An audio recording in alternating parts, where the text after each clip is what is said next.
ఆత్మరక్షణ విద్యలో కరాటేది ప్రత్యేక స్థానం. ఎంతో సాధన, వేగం, ఏకాగ్రత ఉంటేనే అందులో రాణిస్తారు. ఇవన్నీ ఉన్నాయి కాబట్టే ఆ యువకుడు ఇందులో మెరిశాడు. తండ్రే గురువు కావడం వల్ల అనతి కాలంలో రాష్ట్ర, జాతీయ పథకాలతో పాటు మార్షల్ ఆర్ట్స్లో బ్లాక్ బెల్ట్ సాధించాడు. అంతేకాదు, చదువులోనూ మంచి ప్రతిభ చూపుతూ అందరి మన్నలను అందుకుంటున్నాడు.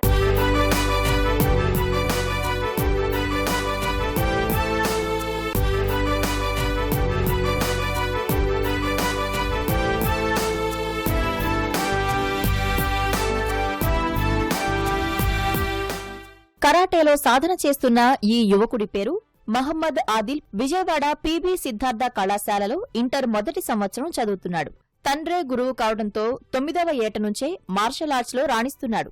ఓవైపు కరాటేలో సాధన చేస్తూనే మరోవైపు జిల్లా, రాష్ట్ర, జాతీయ స్థాయి పోటీల్లో పతకాలు, అవార్డులు సాధిస్తున్నాడు.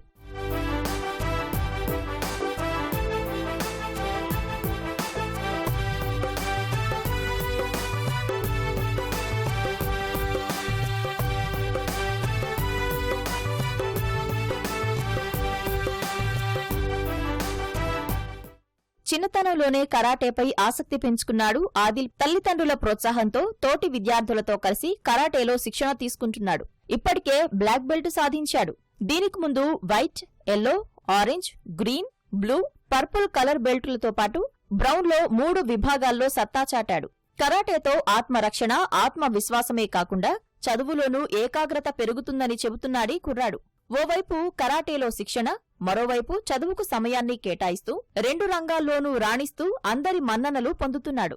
20-25 టోర్నమెంట్స్ దాకా వెళ్ళాను. చాలా టఫ్ గా ఉంది, కానీ నాకు అక్కడ ఫస్ట్ ప్లేస్ వచ్చింది. గుంటుపల్లి టోర్నమెంట్ కూడా వెళ్ళాను. అక్కడ 2 బ్రాంజ్ మెడల్సే వచ్చినాయి. ఇక్కడ ఇండోర్ స్టేడియంలో కూడా 2-3 టోర్నమెంట్స్ కి వెళ్ళాను. బ్రాంజ్ వచ్చినాయి, సిల్వర్ అండ్ గోల్డ్ 3 కూడా వచ్చినాయి. ఇంకా చాలా మెడల్స్ ఉన్నాయి. 2 to 3 hours ప్రాక్టీస్ చేస్తాను. ఇప్పుడు నేను ప్రెసెంట్ బ్లాక్ బెల్ట్ లో ఉన్నాను. వైట్ నుంచి స్టార్ట్ అయింది. White, yellow, orange, green, blue, purple, brown 4, brown 3, brown 2 and brown 1. దీని తర్వాత వైట్ బెల్ట్ వచ్చింది. ఇంకా బాగా మంచి పొజిషన్లో ఉండాలని నాకు స్టార్టింగ్ మా నాన్నగారు చేసేటప్పుడు నాకు చాలా ఇంట్రెస్ట్ అనిపించింది. అప్పటి నుంచి నేను నేర్చుకోవడం స్టార్ట్ చేశాను. 4th, 3rd క్లాస్ నుంచి స్టార్ట్ చేశాను.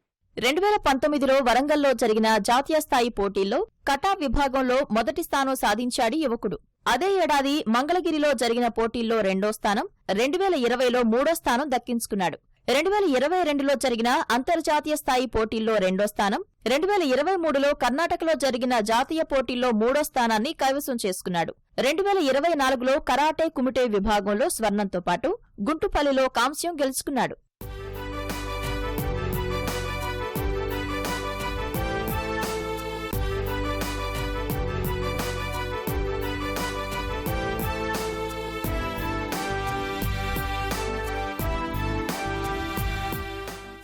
ఆదిల్ పాషా కరాటేలో రాణించడం వెనుక కోచ్ తండ్రి ఆరిఫ్ పాషాది కీలక పాత్ర.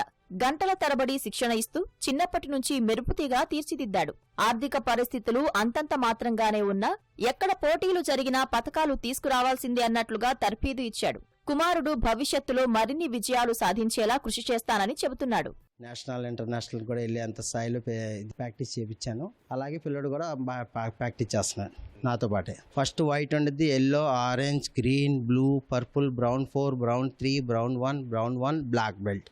మళ్ళీ బ్లాక్ల నుంచి మళ్ళీ 10 ఉంటాయి సార్. బ్లాక్ 1, బ్లాక్ 2, బ్లాక్ 3 అలాగా. తర్వాత రెడ్ బెల్ట్ వస్తుంది సార్. ఇట్లా ఇంటర్ ఫస్ట్ ఇయర్లో బ్లాక్ బెల్ట్ ఇస్తే వాళ్ళకి దానిలో మంచి చెడ్డలు తెలిసే సార్. దానికైనా తక్కువ ఏజ్లో వేస్తే ఉపయోగం ఉండదు సార్. నేను కోచింగ్ ఇచ్చేప్పుడు అందరు స్టూడెంట్స్ ఒకేలాగా, అందరినీ ఒకేలాగా కోచ్ చేస్తాను నేను. బయట పిల్లలు కానీ మా అబ్బాయి కానీ ఎవరైనా ఒకటే సార్. ఇప్పుడు కరాటీ అనేది ఏంటంటే సెల్ఫ్ డిఫెన్స్కి బాగా ఉపయోగపడుద్ది. కరాటీ నేర్చుకుంటే మైండ్ బాగా పనిచేస్తుంది. వాళ్ళు చదువులు కూడా బాగా చదువుతారు, బాగా యాక్టివ్గా ఉంటారు పిల్లలు. చాలా మంది పిల్లలు ఇప్పుడు ఏంటంటే సెల్ ఫోన్లు, టీవీలు బాగా అలవాటు పడిపోయారు. కానీ అలా కాదు సార్. అవుట్డోర్ గేమ్స్ ఆడించాలి. ఆడిస్తేనే పిల్లల్లో ఎదుగుదల వస్తుంది సార్, లేకపోతే రాదు సార్. ఈ యువ క్రీడాకారుడిని పీబీ సిద్ధార్థ కళాశాల కూడా ప్రోత్సహిస్తోంది. జాతీయ స్థాయి పోటీల్లో పాల్గొన్న వారికి యాజమాన్యం పూర్తిగా ఫీజు మినహాయింపు ఇస్తుంది. ఇందులో ఈ కుర్రాడు కూడా ఉన్నాడు.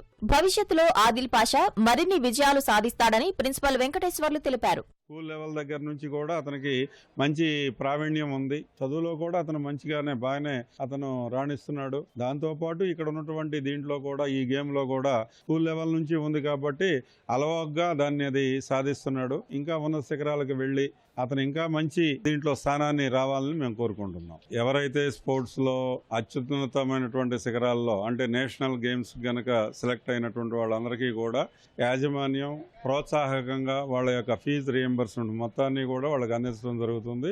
ఆల్రెడీ ఇది కొన్ని సంవత్సరాల నుంచి కూడా ఇది మనం చేస్తున్నాం. స్టూడెంట్స్ మనకి నేషనల్ గేమ్స్ లో సెలెక్ట్ అయినటువంటి వాళ్ళు ఉన్నారు. చదువులు ప్లస్ ఇవి రెండు కూడా క్రీడలకు కూడా మంచి ప్రోత్సాహాన్ని అనేటువంటి మేము అందిస్తున్నాం. అలాగే విద్యార్థులందరికీ కూడా శారీరక శ్రమ గురించి మనకి ఒక అవర్ కంపల్సరీగా వాళ్ళకి స్పోర్ట్స్ అనేటువంటిది కూడా ఇవ్వడం జరుగుతుంది. ఆర్థికంగా ఇబ్బందులున్నా పట్టుదలతో అనుకున్న లక్ష్యం వైపు దూసుకెళ్తున్నాడు యువకుడు.